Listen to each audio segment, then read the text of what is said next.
A hard freeze last night ends the growing season for southern Wisconsin, and temperatures are taking a tumble as we speak. Who will have frost tonight? I'm going to let you know.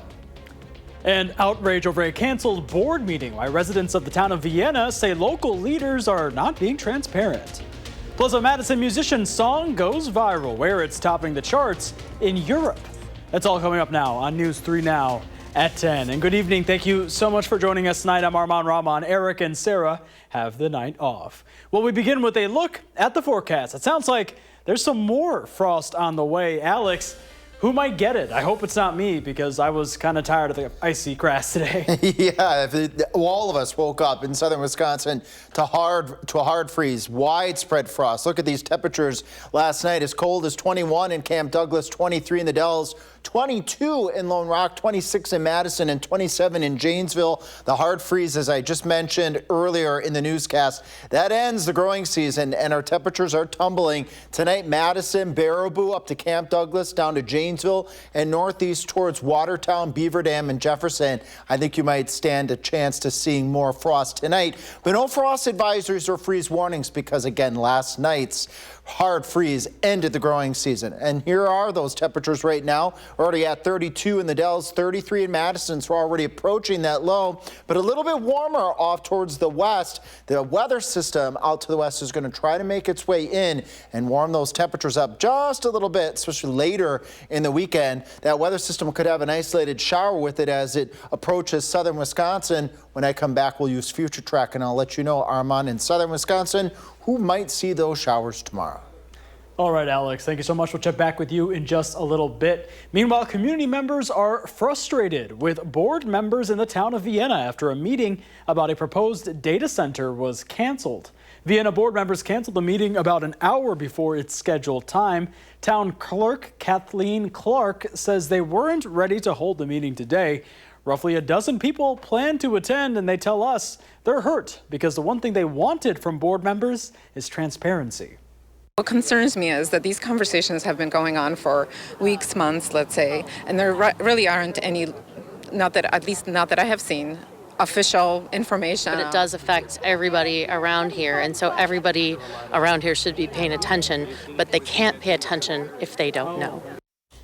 And those that cancel today's meeting say they will not let this disruption stop them from attending meetings in the future. Vienna Town Hall is expected to have another meeting next week. And two homegrown Madison musicians have hit the Billboard charts with their new single. She just wanna go, go, go, go, go. I just wanna stay, stay, stay, stay, stay. She don't wanna no, no, no, no, no. I've been on the same old road, oh, road.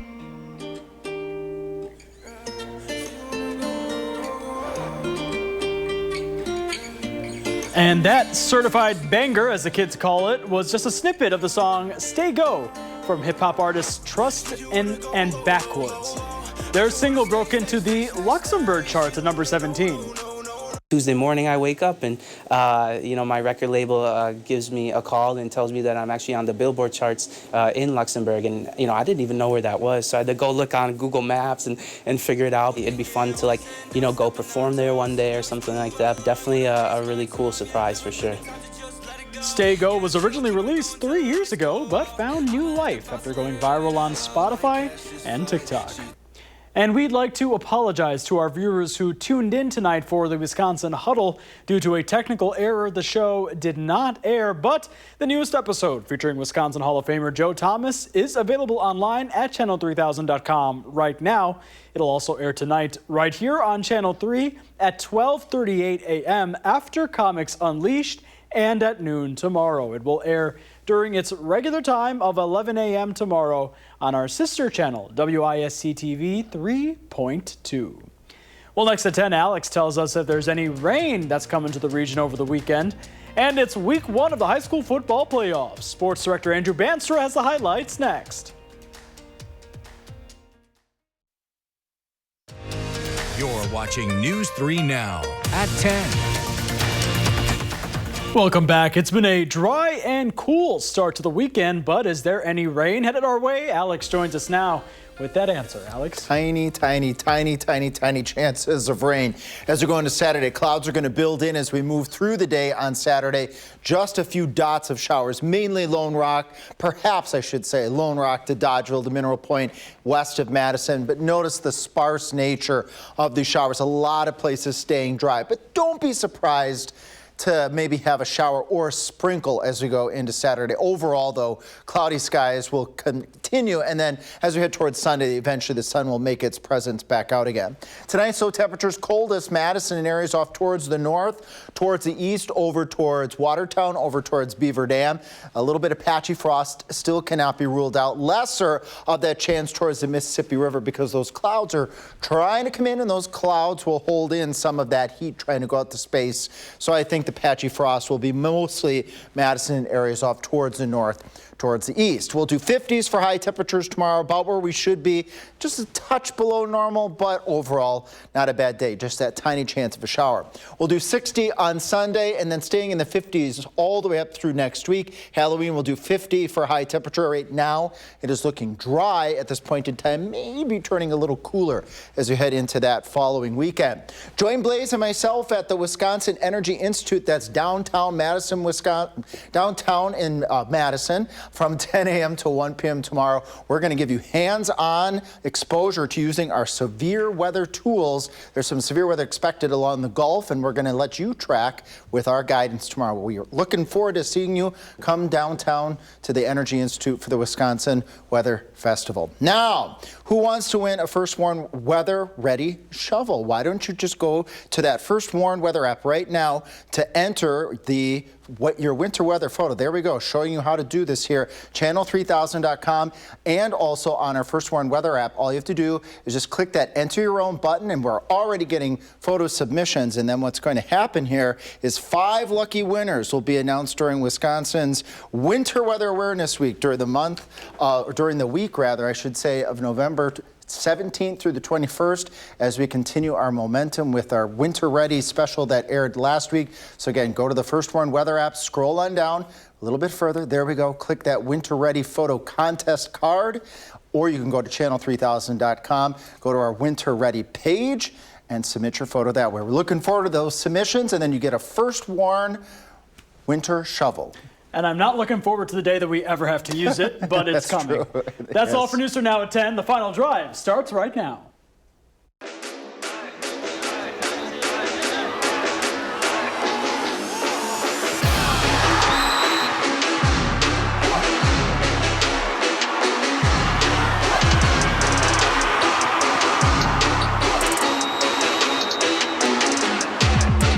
The high school football regular season is in the rear view, and the playoffs are here. Welcome to the final drive. I'm Andrew Bandstra. Teams in our area played 37 games tonight, and we're going to bring you the result from every single one. So let's get right into it, starting with Waunakee. The Warriors were a perfect 9-0 this season and won the Badger Large. But this group has bigger goals, hosting Chippewa Falls. And remember, this is the same Chippewa Falls team that nearly knocked off Middleton in Level 1 last year, and they were back in Madison to cause more madness, getting the first score of the game in the second quarter. But the Warriors were one of 3 Division I teams with an undefeated record for a reason. Cole Kraus rips off a deep ball and connects with his man Cooper Johans. Wow, what a play. And to finish off the drive, how about this? The recent Wisconsin football commit, McCoy Smith, recruited for his defense, but he can run the ball too. The Warriors shockingly needed overtime to beat the 8th-seeded Cardinals, but they get the W 28-21 in overtime.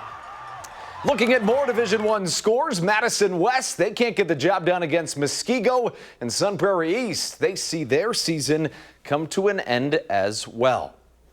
Middleton lost week 1, but have been perfect ever since. The Big 8 champs only got a 3 seed though, but level 1 is no big deal for the Cardinals, who have reached this stage and won it every year since 2018. But we mentioned it was a close call in level 1 last year, not this time around. At halftime, the Cardinals already leading, ready for this, 42-0, and looking for more. Joey Passaglia scrambles and fires, finding his man Jackson Guerrero, who gets the job done, and that's just a sample size of what we saw tonight. Hamilton eventually found the end zone, but make no mistake about it, this one was all Middleton. They move on to level 2, winning 63-8.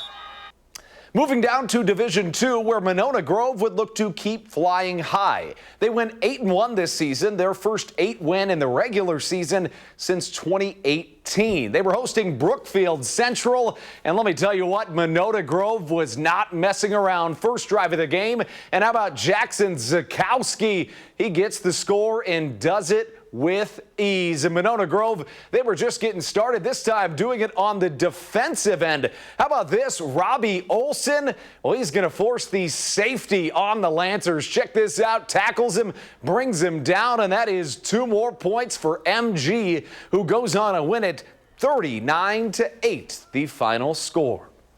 More Division 2 scores. Beaver Dam gets into the playoffs barely, but they can't get it done, losing to River Falls. And Milton, who had a magnificent season, they cannot get the job done against Pulaski, 23-20, the final score.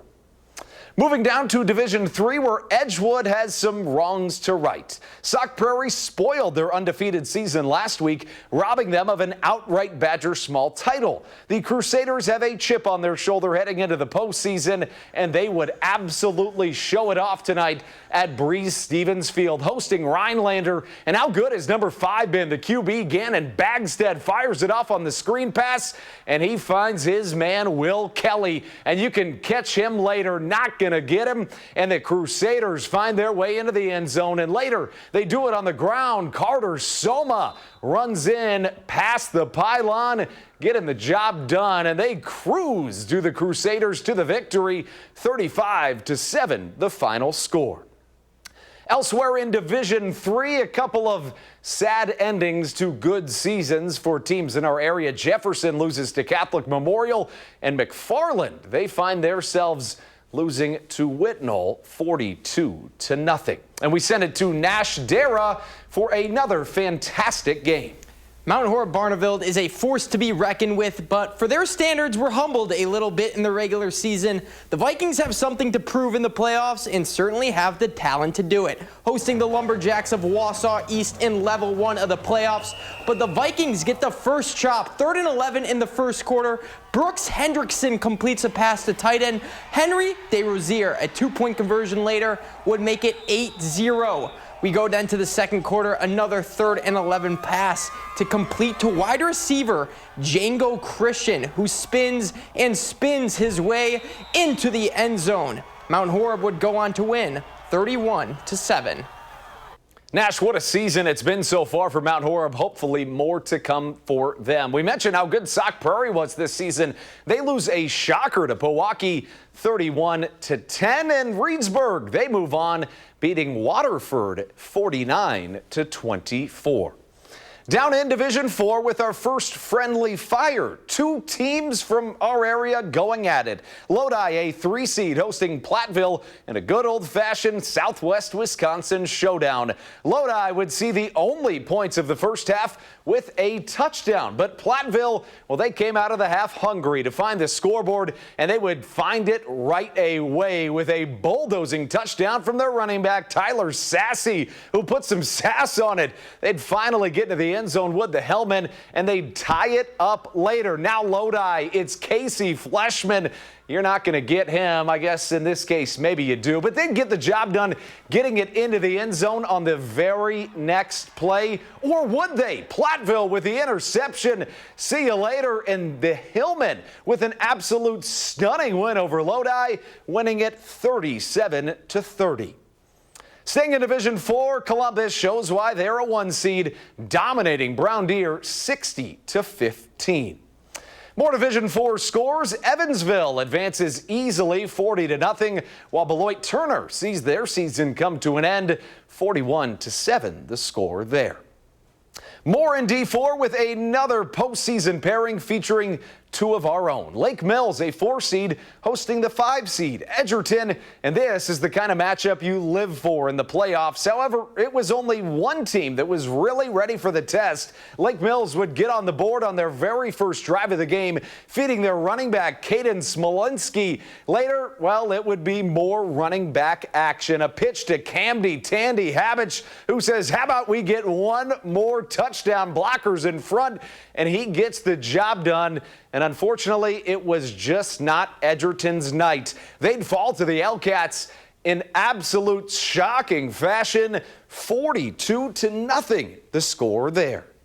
Down to Division 5, finishing off a trio of friendly fire. Another duo in our area duking it out for a chance to advance to Level 2. New Glarus coming off their best season in well over a decade, hosting Clinton. And man, did New Glarus look every bit the part. They do it on the ground early and often. Matt Roth hands off to his running back, Carson Pretchel, and you can just about forget about it. Putting Clinton into a pretzel, you could say, and they were just getting started. Later on, it's Milo Johnson.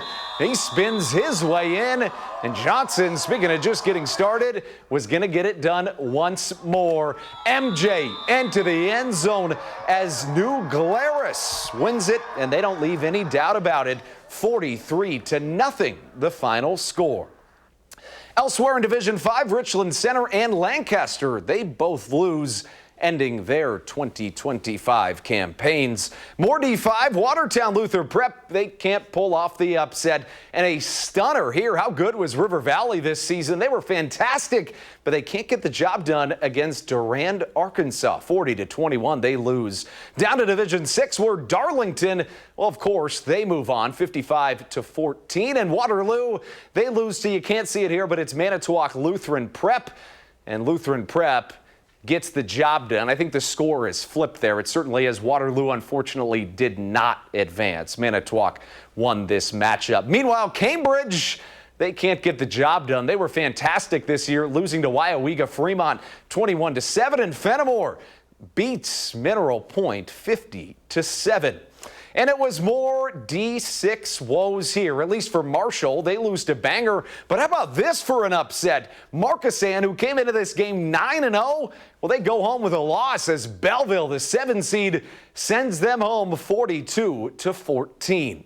Closing the door on Division 6 as we go on to the very next score. It's Poynette defeating Howards Grove 53-16. Down to Division 6, where Blackhawk Warren, they beat River Ridge in a shootout, or was it 8-6, the final score there. Johnson Creek, the 2 seed, handing it to the 7 seed Clear Lake. Our Blue Jays move on 48-7. Elsewhere in Division 7, the reigning state runner-up Potosi Cassville, they run their way on to Level 2, but Randolph, they can't get it done, losing to Coleman 44-6. More D7 scores, Seneca Wazeeka Steuben, they hand it to Ithaca 30-14. And one last score to check. Belmont, this in the 8-man division. They can't get it done in Level 2, losing to the Oaks of Oakfield 32-26. We'll be right back with a whole lot more sports, and we head to the basketball court for that next on News 3 Now.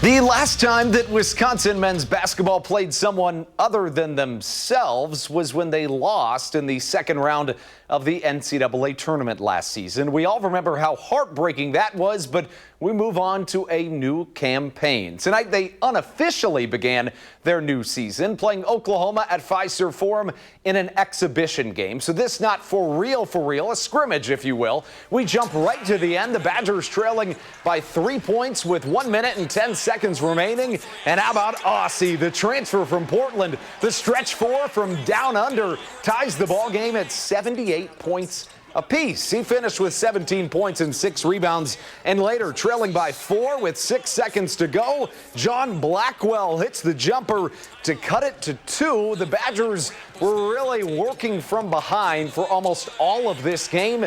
They came in the 24th ranked team in the country, and that won't change because, again, this was an exhibition match. But the Badgers cannot get the job done. That score is incorrect. Please let me make sure that you know that score is incorrect. The Badgers lose 84-83. The Bucks are off to a 1-0 start, but let's not forget what happened last year. They started with a win and then lost 7 straight. So getting game 2 is critical this time around. Tied at 97 apiece in Toronto. Cole Anthony was fantastic, but of course Giannis was too. He had 31 points, 20 rebounds, and 7 assists, and you saw that, right? Giannis hitting a 3. He had 2 of them on the evening. We mentioned Cole Anthony, the guy coming in from the Magic, sprinkling in some Bucks magic. How about Cole Anthony? The new guy had 22. Take another look at that. Filet! And he gets the job done. The Bucks win it 122-116.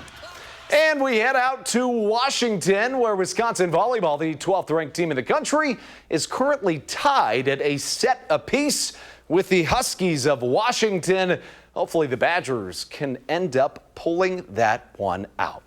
We've still got a little bit more to talk to you about, so please don't go anywhere. We'll be right back on News 3 Now.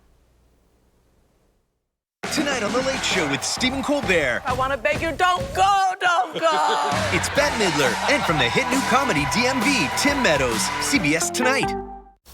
Welcome back. We'd like to sincerely apologize to our viewers who tuned in for the Wisconsin Huddle this evening.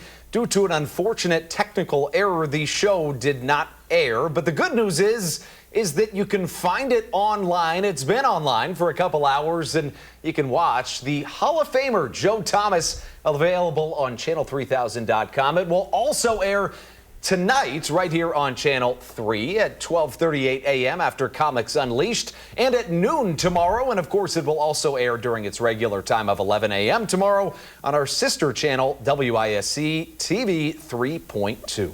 Finally tonight, Crocs and T-Pain, well, of course they have teamed up for a throwback collaboration with their new leopard knee-high boots. Sure, why not? The collaboration is in reference to the 2007 hit Low song, where T-Pain sings the line, apple-bottom jeans and boots with the fur. I didn't ever think I'd say those words on TV. Crocs say that these furry boots are one of a kind, with the new design elements like a backstrap and a metal loop rivet. The limited edition boots go for $160 and can be bought online or at Crocs in-person store in New York City.